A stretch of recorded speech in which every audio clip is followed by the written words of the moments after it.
Oke, halo, assalamualaikum warahmatullahi wabarakatuh. Mantap. WhatsApp bro, ketemu lagi bersama dengan channel Nurman Umang. Hahaha. Dan selamat pagi ya teman-teman.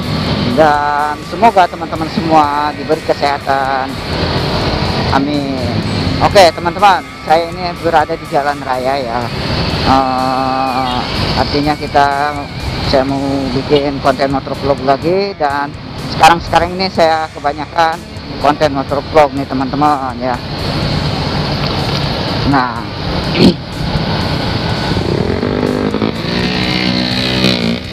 kali ini saya memang mau bikin pasti ya, yang jelas bikin tips ya, tips motovlog di jalan raya. Apalagi saya membawa motor kopling ini di jalan raya, harus bagaimana pada saat di jalan raya, termasuk kecepatan. Nah teman-teman, karena ada teman-teman yang komen tentang kecepatan motor di jalan raya itu berapa gitu teman-teman, nanti kita bahas ya.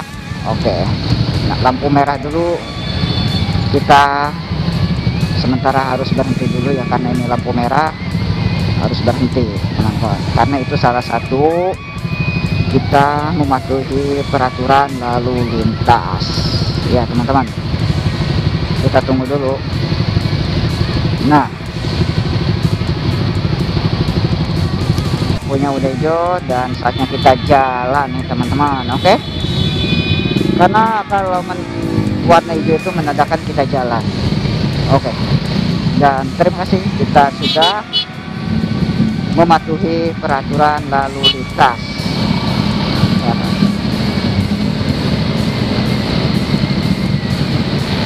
Dan mengenai kecepatan di jalan raya ini teman-teman ya, saya sendiri sih kalau kecepatan di jalan raya, apalagi saya mau bawa motor kopling ini ME Kings dengan cc 150, saya tidak terlalu kecepatan yang tinggi-tinggi ya, yang sedang-sedang saja ya. Ya intinya kita harus bisa mengondisikan kecepatan juga. Nah, pada saat kita ingin kecepatan tinggi, kita harus mengetahui kondisi jalannya dulu. Nah, kalau jalannya seperti ini agak padat, jadi jangan tinggi-tinggi kecepatan ya. Khawatirnya kalau tinggi-tinggi akan bahaya terhadap kita dan terhadap orang lain ya. Karena di jalan raya itu ada dua keselamatan. Yang pertama terhadap diri sendiri dan orang lain. Kita harus bisa menjaga satu sama lain, benar gak? Nah, kalau saya sih, kalau keadaan kondisi jalan seperti ini, ambil kecepatannya jangan terlalu tinggi. Dan sekarang saya ini memakai antara 40 km ya tuh per jam.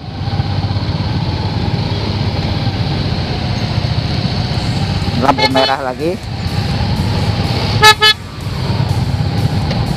kita belok kiri aja ya.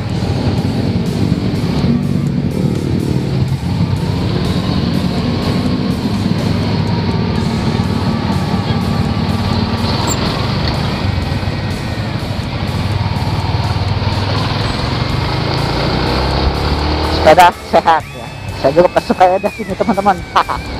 Nah, kembali lagi. Nah, memang menurut hukum kecepatan yang paling tinggi itu 80 km per jam ya. Kalau paling rendah 60 km per jam. Oke. Nah, kalau keadaan jalan seperti ini, boleh agak kecepatan kita ditinggikan karena agak longgar gitu ya. Dan pada saat itu kita harus tetap fokus dan harus hati-hati teman-teman. Saya memakai 60 tuh, karena motor yang saya pakai ini ME Kings 150, karena kalau 6 sudah kecepatan 60 km itu paling cepat, ini agak cepetan teman-teman tuh. Kalau saya memakai 80 km yang paling tinggi bisa agak cepat teman-teman, dan bisa bahaya juga kalau keadaan jalan seperti ini agak padat gitu. Kalau jalannya kosong, saya pasti mungkin berani untuk mengambil kilometer mengambil kecepatannya lebih 80 km. Tapi kalau jalannya seperti ini, waduh, sangat bahaya sekali teman-teman. Takutnya bahaya kan. Kita juga memang harus menjaga keselamatan diri kita dan orang lain. Itu salah satu di jalan raya teman-teman. Tetap kita harus hati-hati ya, dan tetap fokus. Dan pertama kita harus bisa mengondisikan kondisi jalan yang kita lewati teman-teman ya. Kita ke arah kiri aja, ke arah Bantar Gebang.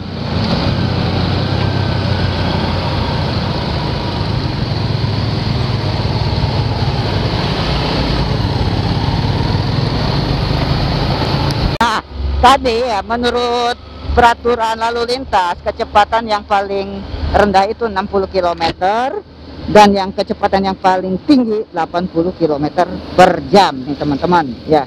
Kalau melebihi seperti itu, kita dianggap melanggar peraturan lalu lintas ya. Jangan sampai seperti itu ya teman-teman. Dan kita juga harus tetap mematuhi peraturan lalu lintas ya, karena dengan itu kita menjadi salah satu pengendara yang paling baik teman-teman ya.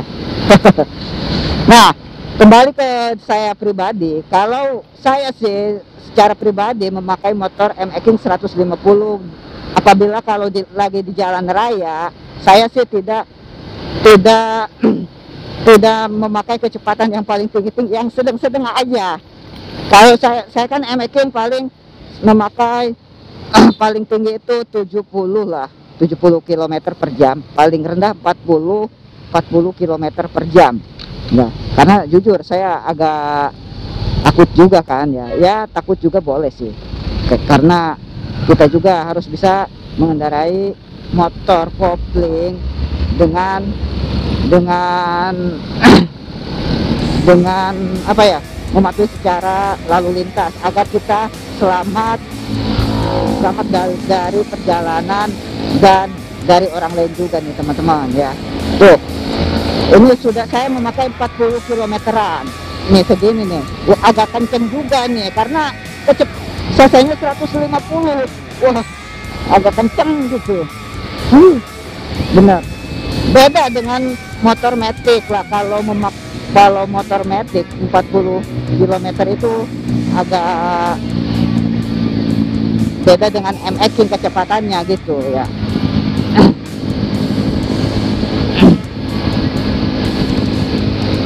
Nah, apabila kita melewati jalur cepat nih teman-teman, bisa kita bisa meninggikan kecepatan motor kita teman-teman, karena kita berada di jalur cepat. Itu boleh teman-teman ya, asal kita bisa mengondisikan keselamatan kita dan orang lain ya. Tuh, saya 50 km nih, segini nih teman-teman, udah lumayan agak kencang gitu.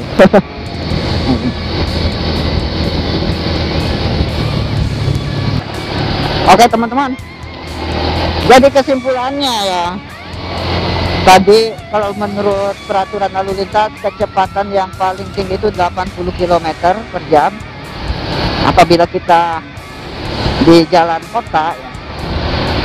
Kalau kecepatan yang paling rendah 60 km per jam teman-teman ya. Kalau melebihi seperti itu, kita dianggap melanggar lalu lintas teman-teman. Oke. Dan saya pribadi jujur sih memakai motor MX 150 ini, kalau di jalan raya saya tidak memakai kecepatan kilometer ini tidak terlalu tinggi sih teman-teman. Paling saya memakai paling tinggi itu 70 sampai 80 lah, tidak 80 lebih lah. Saya nggak berani teman-teman.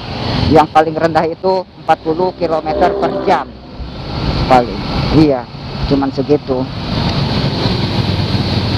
Oke, kita langsung keluar dari zona jalan raya. Nah, gitu.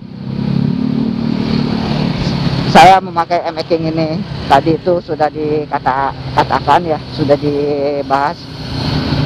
Saya yang paling tinggi itu 70 km, paling rendah 40 km.